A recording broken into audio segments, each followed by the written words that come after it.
Many cars from the olden days are known for their timeless and iconic designs, so it's obvious that modern car makers sometimes attempt to replicate them.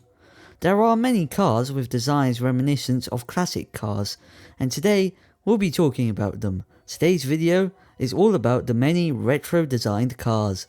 With all that said, this is AutoFil, and I hope you enjoyed this video. Retro-styled cars have been around for quite some time actually. The trend began as early as 1989, when Mazda introduced the all-new MX-5, also known as the Unos Roadster and Miata, a cute and compact roadster that is often credited with beginning the resurgence in popularity that roadsters had in the 1990s. Mazda achieved this by taking an already familiar design and putting it on something new, which is most likely why the MX-5 was so popular in the first place. You're probably thinking though, what kind of familiar design did Mazda use? Well, it's safe to say that the original MX-5 mainly references the Lotus Elan, a British roadster that was produced back in the 60s and 70s. In fact, coincidentally, Lotus would revive the Elan a couple of months after the MX-5's launch, which I find really funny. Imagine Lotus's executives seeing the Mazda MX-5's popularity and thinking, this would be a good time to revive an older nameplate. Anyway, the MX-5's release, as I said before, was when the big roadster boom of the 1990s began, and along with that, it was also when retro cars ended up becoming more popular, well, at least in Japan. Again, in 1989, Nissan began a new series of models, the so-called Pike cars. All four of the cars in this series were retro designed and were made to look as cute, fun, and charming as possible. Take the Nissan B1, for example, the first Pike car. With two doors and tiny K-car-like proportions, this car was undoubtedly fashionable, as Nissan's design team had allegedly intended. In fact, even the interior looks like it came straight from the 60s, albeit with plastic instead of wood. Because of all these features, demand for the B1 was obviously high, but Nissan only intended to sell 10,000 of them through 1 year, so the company chose customers through a lottery, which is kind of cool honestly. Anyway, another Pike car is the Nissan Payo, a 3-door hatchback, this time sold for 2 years. Wow!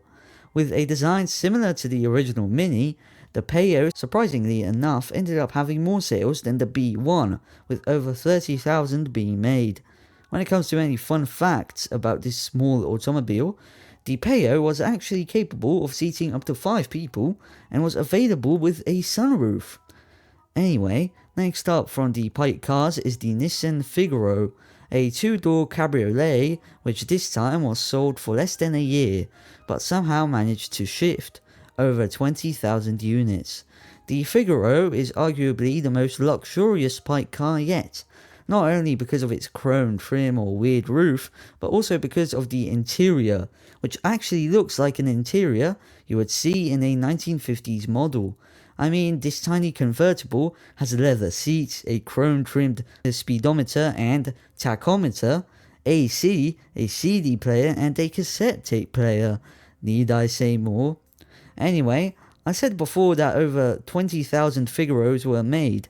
Believe it or not, quite a lot of Figaros have been imported to the UK and Ireland, and I've seen a couple of these in real life, so I guess that's cool. Moving on, our last Pike car is the Nissan S-Cargo, which differs from the others in the fact that it is a van, a very funky van at that.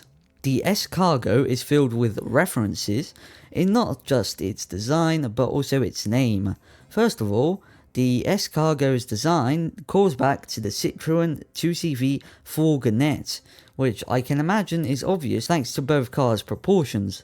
Second, the car's name means two things, as S-Cargo is an acronym for small cargo and sounds like the word escargot, which is French for snail. which is not only what the S-Cargo looks like, but also a nickname for the 2CV, which is the S-Cargo's design inspiration. Yeah, that's quite a lot of things to process at once, but you'll get it eventually. Outside of that, the Nissan S-Cargo is the least successful of the Pike car range, with only 8,000 being made through 2 years. So yeah, that's pretty much it when it comes to the Pike cars, so it's time to move on. However, we are not yet moving on from Japan, as there is a little bit more to talk about.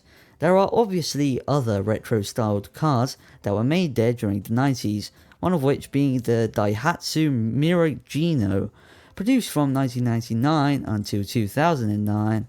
This was essentially a retro-designed version of the Mira hatchback, as the Gino had succeeded an earlier retro-designed version of the Mira called the Mira Classic. Both generations of the Mira Gino had designs inspired by the original Mini, although the second generation looked more like the modern Mini. There's really nothing else to say here, so we're moving on.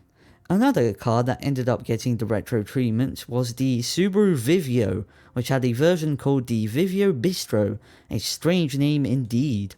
Its design is even more bizarre, complete with round headlights and chrome accents, and even then, I kind of like it. This isn't the only bizarre retro car to come out of Subaru during this time though, as there was the even weirder Impreza Casablanca, which looks absolutely disgusting. I mean, it does look alright on the saloon version, but the estate, not so much. Finally, for Japanese retro cars, we have an entire brand, that being Mitsuoka. This company modifies pre-existing models to make them retro-styled, although not all of Mitsuoka's cars are retro-designed. Examples include the Vute, which is based on the Jaguar Mark II, the Galoo, which is inspired by multiple Bentleys, the Himiko, which takes its design from the Jaguar XK120, the Ray, which looks like the Riley Elf, and lastly, the Rockstar, which resembles the C2 Corvette. There are other cars made by Mitsuoka that resemble old cars, and these are really cool in my opinion. With all that said, I guess we should move on to Europe and its retro-styled cars.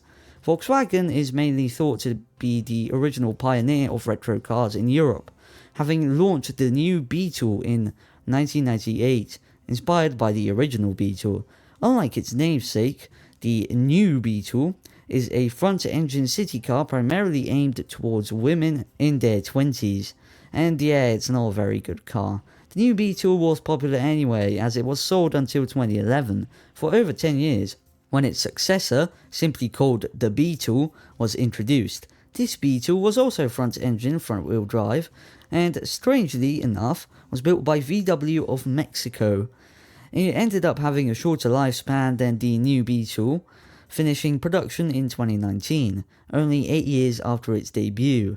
Anyway, as I said before, the new Beetle's launch was when the retro car trend began here in Europe. Not long after that, the Jaguar S-Type was launched, with a design inspired by the S-Type from the 60s.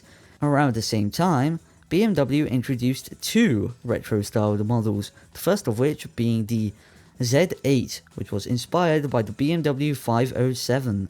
With a 4.9-litre V8 producing 495 horsepower, this Roadster is one of BMW's rarer models, as the company only built 5,703 Z8s, most of which sold to North American buyers.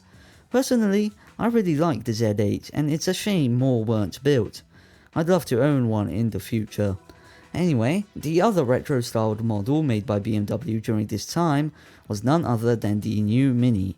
The new Mini was conceived by Rover not long before it was bought by BMW, and BMW decided to keep going with it because why not, I guess? Anyway, the Mini hatch is obviously inspired by the original Mini, and it still uses a retro design today in its 4th generation. I guess the Mini Clubman also counts as a retro designed model because of its barn doors similar to that of the Mini Traveller sold years prior. With all that said, many more retro-styled models have been introduced here in Europe, such as the Fiat 500 inspired by the original 500 from the 60s, or the Mercedes-Benz SLS, which takes its iconic gullwing doors from the 300 SL. It's not like only mainland European companies make retro-style cars, as even Russians have tried in the past years. An example is the 1998 Gaz 3111 Volga, whose front fascia is inspired by the original M21 Volga. I really like this car's design, and Gaz's executives must have liked it too, because the 3111's de facto successor, the Gaz 3105 Volga, has a similar design, this time even having a chrome trim. Moving on, even the Chinese have tried using this design, with Hongqi having used a retro design on its full-size luxury saloon, the L5. This design is inspired by one of Hongqi's first cars, the CA770.